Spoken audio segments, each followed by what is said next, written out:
Hi అండి, welcome to Maheshwari vlogs. ఈరోజు మా చెల్లె వాళ్ళ ఇంటికి వచ్చాము. చూడండి, మా చెల్లె వాళ్ళకి డాగ్ ఉందన్నమాట. దాని పేరు జూబీ. ఈ సమ్మర్ కదండి, వేడికి ఉండలేకపోతుందని రోజు స్నానం చేపిస్తుంది మా చెల్లెలు. చాలా మంచిదండి డాగ్ అయితే. అసలు చిన్నపిల్లలు వచ్చినా పెద్దవాళ్ళు వచ్చినా ఏమీ అరవదు, అసలు సైలెంట్గా ఉంటుంది. ఇంట్లోనే పెంచుకుంది కాబట్టి చాలా మంచి జూబీ అనమాట. అందుకోసమే జూబీని కూడా వీడియోలో చూపించాలి మీకు అని పెట్టాను వీడియో. స్నానం చేసిన తర్వాత అయితే చాలా అల్లరి చేస్తుందండి. సరదాగా ఆడుకుంటుంది ఒక 10 నిమిషాలు. ఎవరు వచ్చినా సరే, కొత్త వాళ్ళు వస్తే కొన్ని డాగ్స్ అయితే అరుస్తాయి కదా, ఇది అస్సలు అరవదు. చాలా మంచిదన్నమాట.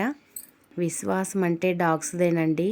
ఈ రోజులలో మనుషులకి లేదు విశ్వాసం అనేది. డాగ్స్ అయితే వాటిని కొట్టినా, ఒకరోజు అన్నం పెట్టకపోయినా చాలా విశ్వాసంగా ఉంటాయి. మనుషులైతే చేసిన సహాయాన్ని మర్చిపోతారు కొద్ది రోజులకి, తర్వాత అసలు గుర్తే ఉండదు. అవును కదండి. ఈ రోజుల్లో బంధాలకు విలువ లేకుండా అయిపోతుంది. కనీసం ఫోన్లలో అసలు ఎలా ఉన్నారు, బాగున్నారా అని అడిగే వాళ్ళు కూడా లేకుండా అయిపోతున్నారు. అవును కదండి. అందుకనే అన్నాను, మనుషుల కన్నా విశ్వాసంగా ఉండేవి డాగ్సేనని.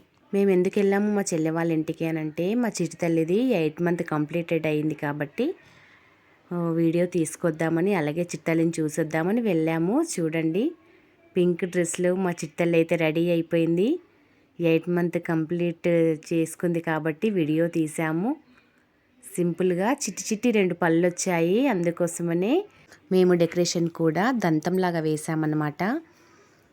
ఒక సైడ్ 8 నెంబర్ వేసాము రైస్తో, ఒక సైడ్ ఏమో దంతంలాగా చున్నీతో వేసి డెకరేషన్ చేసింది మా పాప. మా చిట్టల్లి అయితే క్లాప్స్ కొడుతూ స్మైల్ ఇస్తూ చాలా బాగా ఆడుకుంది వీడియో తీస్తుంటే. వీడియో తీసినంతసేపు అయితే ఏం డిస్టర్బెన్స్ ఏం చేయలేదండి. సైలెంట్గా పడుకోబెడితే అలాగే ఆడుకుందనమాట. కొన్ని ఫొటోస్ అయితే దించాము, పిక్స్ అయితే మీకు పెడుతున్నాను చూడండి. మా చిట్టల్లిని మీరందరూ ఆశీర్వదించండి, నిండు నూరేళ్ళు చల్లగా ఉండాలని దీవించండి. మా చిటితల్లి చేసే అల్లరిని, ముద్దుగా మాట్లాడే మాటలని మీకు వీడియోస్ పెడుతూనే ఉంటానండి. నా వీడియోస్ కనుక నచ్చినట్టయితే లైక్ చేయండి, షేర్ చేయండి, సబ్స్క్రైబ్ చేసుకోండి. Support my channel guys.